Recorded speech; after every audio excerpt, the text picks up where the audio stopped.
Hello বন্ধুরা, my sweet blog চ্যানেলে আপনাদের স্বাগত। তো আজকে দেখছেন আমি নায়িকার একটা বড় পার্সেল নিয়ে এসেছি। তো এই পার্সেলটার মধ্যে অনেক কসমেটিক্স জিনিস আছে, আমার মেকআপের প্লাস অনেক ময়েশ্চারাইজার আছে। তো এই যে দেখছেন আমি যেগুলো যেগুলো পছন্দ করি এগুলো সেগুলো সব আমি লিস্ট করে রেখেছিলাম। তো অর্ডার দেওয়া হয়নি, অর্ডার দেবো দেবো ভাবছিলাম। তো হঠাৎ মনে পড়ে গেল যে সামনেই আমার বিবাহবার্ষিকী আসছে। তো কেননা এই বিবাহবার্ষিকীর সময়ই আমার বরের কাছ থেকে এগুলো নিয়ে নিই। তো সেই হিসাবেই টোটালটা অর্ডার করেছিলাম, আর পুরো পেমেন্টটা আমার বরই করেছিল।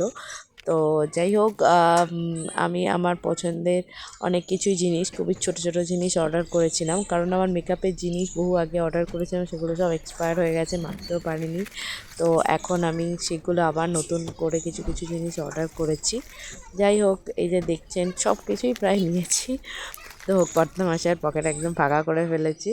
তো যাই হোক, ভিডিওটি যদি আমার ভালো লেগে থাকে অবশ্যই লাইক দেবেন। আর আজ আমার অ্যানিভার্সারি, সো একটু স্পেশাল ডে। তো টাটা।